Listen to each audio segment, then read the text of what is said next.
This is going to be 15.3, the Cold War Intensifies. So we're going to start with a quote that nobody really knows who said it. A lot of people say Einstein said it, but somebody said, "I do not know with what weapons World War III will be fought, but World War IV will be fought with sticks and stones." Basically a way of saying that any war that we fight with nuclear weapons will bring us back to the Stone Age. Our objectives, we're going to describe how Cold War tensions were intensified by the arms race between the Soviets and the United States. We're going to explain how Eisenhower responded to communism and how it differed from Truman. We're going to analyze the impact of the United States on big Cold War conflicts around the world, and we're going to describe how Cold War tensions were intensified by the space race. So let's look at the arms race intensifying tensions first. So, the Cold War only got colder in 1949. That's when Russia set off their own first atomic bomb. We thought that they were years away from doing this, but as we're going to see later on, they had some help from American spies. Now, America responded by creating a bomb even bigger called the hydrogen bomb. Both sides started to mass produce nuclear weapons. Very soon, this was heading towards the idea of mutually assured destruction, that both sides were betting that no one would start World War III, because if one side started World War III, both sides would die. So that is mutually assured destruction, that a nuclear war would take out both sides, and so, yeesh. Here's a hydrogen bomb going off, by the way. It's about 1,000 times more powerful than an atomic bomb. Now, let's look at Eisenhower and the Soviets. After Truman said he wouldn't run for another term, we hadn't gotten to that amendment yet that made it a two-term only. Dwight David, better known as Ike Eisenhower, I'm going to call him Ike because it's nice and short, became the Republican nominee and then became president. Ike was incredibly popular. He had won World War II, so you could put whoever you want to against Eisenhower. He's going to win that election. Ike and his Secretary of State, a guy named John Foster Dulles, both believed in containing the USSR, stopping them from spreading any further. And Ike didn't like the idea of sending huge armies out like Truman did in Korea, and he said the best way to do this is to equip our planes and our ships with massive amounts of nuclear weapons to basically keep them in check. So that's better than boots on the ground, basically. So here is Dwight David Eisenhower, 34th president from 1953 to 1961. He's from Kansas originally. He was a soldier. He was the former supreme commander of Allied forces in Europe, World War II.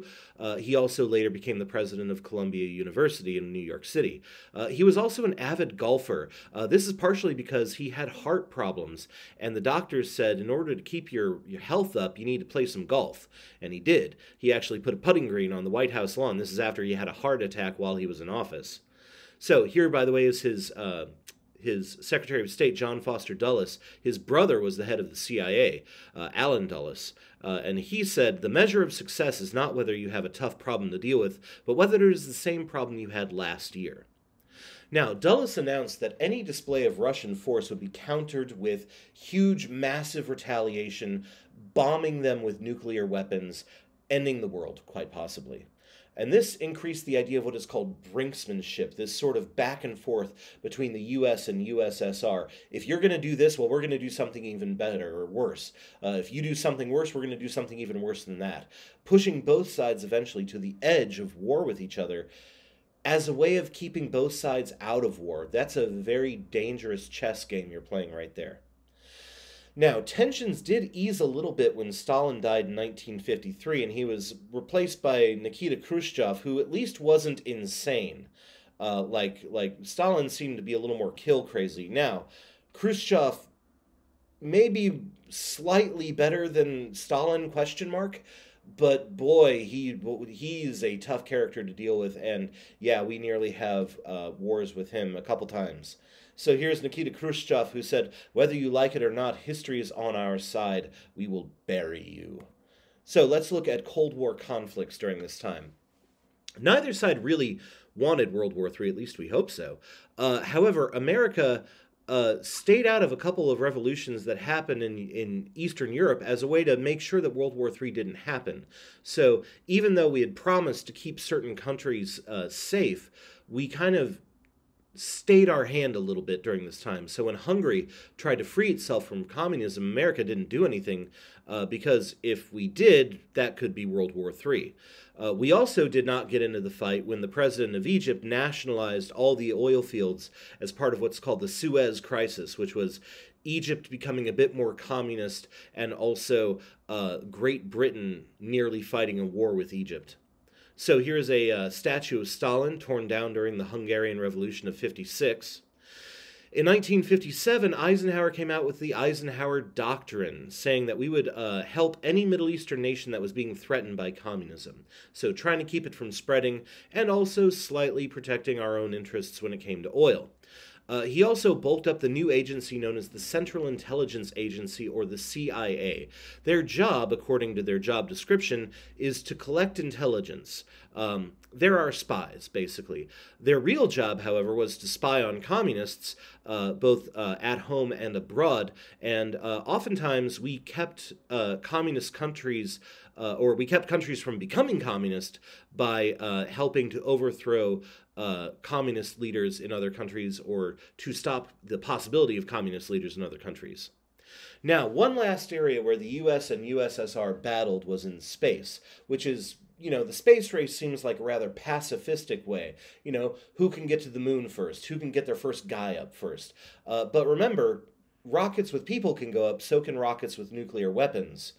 And Russia actually started out beating us, and we're going to see by the end of '69 we'll have beaten them. But at first, they got the first satellite into space called Sputnik. It basically was just a little satellite that rotated the Earth going beep, beep, beep, beep, beep. They got the first animal into space in Sputnik 2, which was a little cute dog named Laika. They got Laika up, but unfortunately they forgot to figure out a way to get her back down again. And they also got the first man into space named Yuri Gagarin, and Gagarin did come back down. In response, we created NASA, the National Aeronautics and Space Administration, to help us get into the space game and beat the Russians. And this is going to be something that went on through the 60s and the 70s. So here is Sputnik, and here is Laika, who was on that poor, unfortunate Sputnik 2. And here's Yuri Gagarin, who said, "Orbiting Earth in the spaceship, I saw how beautiful our planet is. People, let us preserve and increase this beauty, not destroy it." He became kind of a pacifist after he got back to the ground. And here are our first American astronauts, the Mercury 7. If you want to watch a great movie, watch a movie called The Right Stuff about the Mercury 7 astronauts. Perfectly good movie. Really good movie.